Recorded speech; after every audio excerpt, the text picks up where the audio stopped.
চাঁদাবাজি, সন্ত্রাস, দুর্নীতি তো প্রস্তুতি নিচ্ছে। সব দুর্নীতিবাদ যারা দুর্নীতির সাথে সংশ্লিষ্ট যাদের নাম ছিল তাদেরকে আমরা শুনতে পাচ্ছি আবার এই মন্ত্রণালয়ের দিকে নিয়ে যাওয়া হচ্ছে। এটা আসলে কোনো নতুন বাংলাদেশ না। তো বিশেষত সাংবাদিক ভাই যারা আছেন, আপনাদের উপরে কি হয় আল্লাহ জানে। আপনারাও ইয়ার আশি করেন, রমজানে দোয়া করা শুরু করেন, দুরূদ পড়েন, তার কথা বলতে পারবেন নাকি বলবেন না বা পারবেন না। নতুন বাংলাদেশে আবার সেই ফেসিজম শুরু হতে যাচ্ছে এবং আশা করবো যে আপনাদের লড়াই আপনারা জারি রাখবেন। আপনারা কারো কাছে বিবেক বর্গা দিবেন না এবং আপনারা সেই শক্তি এবং সাহস দেখিয়েছেন। আপনাদেরকে আমরা সেলুট জানাচ্ছি, আগামীকাল আপনাদেরকে অনেক সেলুট জানাতে চাচ্ছি আমরা। মালিক কি বলছে, সম্পাদক কি বলছে দরকার নাই শোনা। উনার পকেটে টাকা পাইছে, আপনি তো পান নাই। যে টাকা বেতন পান এই টাকা দিয়ে তো বাসা না দিতে পারেন না। তো মালিকরাও বুক করছে, সম্পাদকরাও বুক করছে। তাহলে আপনিও বলেন ওই যে দানের শেষে ওর টাকা খেয়ে অনেকে সাপলাগুলিতে অনেকে বলছিল নাকি ভোট দিবে। আপনিও বলেন যে মালিককে বলবেন আমাদের পকেটও কিছু দেন, তারপরে তো কিছু অংশ টাকা আসবে দুর্নীতিবাদ মানুষের পকেটের টাকা। এই জন্য আমরা বলবো নতুন বাংলাদেশে সাংবাদিকদের স্বাধীনতা কেড়ে নেওয়া যাবে না, তাদের মোবাইল কেড়ে নেওয়া যাবে না, কোনো প্রাণীকে লাথি মারা যাবে না।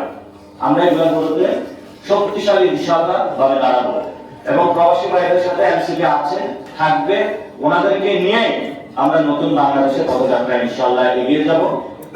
সবাই ভালো থাকবেন, দোয়া করবেন। রমজানের মসজিদে রাজনীতিতে দেখা হবে। আমরা একটা কর্মসূচি চালু করতেছি, 3টা কর্মসূচি। আমরা বিভিন্ন জায়গায় আমাদের ঢাকা আকাশে আমরা ইফতার করবো। 30 দিন 30 মসজিদে তারাবি করবো, জনগণের সাথে যাবো, যারা আমাকে ভোট দিয়েছে তাদের পাশে দাওয়াত খাবো, আর যারা চাঁদাবাজ সন্ত্রাস দুর্নীতি করেছে তাদের বাসায় হেদায়েতের দাওয়াত নিয়ে যাবো যে ভাই এগুলো ছেড়ে দাও। এত মানে শক্তি নাই সারাদিন আন্দোলন করবো, বাসায় যায় ওরা দাওয়াত দিয়ে আসবো, ওর বাসায় ওরা খাওয়া যাবে না কারণ এগুলো দুর্নীতির টাকা।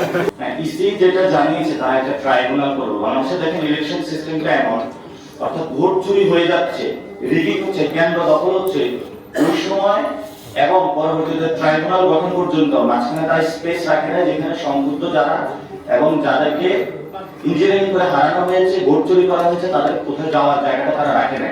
এবং তারা বলেছে, ইসি মাসুদুর রহমান বলেছেন যেটা ট্রাইব্যুনাল হলে ট্রাইব্যুনালে যাবে। তো বিভিন্ন জন চিঠি দিচ্ছে, সেই জায়গায় আমরা চিঠি দিয়ে আসছি, তারা চিঠিটা অ্যাকসেপ্ট করেছে, আমাদেরকে রিসিভ কপি দিয়েছে। 1 নম্বর। 2 নম্বর হলো আমাদের 11 দলীয় জোট 30টা আসনের ডেটা কালেক্ট করতেছে, 32টা, এবং সেখানে আমি আমার ডেটাগুলো উপস্থাপন করেছি। আমরা এজেন্টদের সাথে কথা বলতেছি।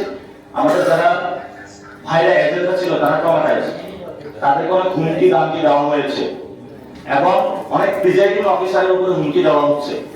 আমরা তাদের কাছেও যাচ্ছি এবং সেখান থেকেও একটি ডাটা প্রেজেন্টেশন হবে। আপনারা দেখেছেন প্রত্যেক আসন নিয়ে কথা বলা শুরু হয়েছে এবং আমাদের জায়গাটা থেকেও কথা বলা শুরু হয়েছে। তো ট্রাইব্যুনালের মামলার খবরগুলো আমরা জানি। একটা মামলায় হয়েছিল, সেটা হলো সাইদি সাহেবের মামলা ট্রাইব্যুনালে।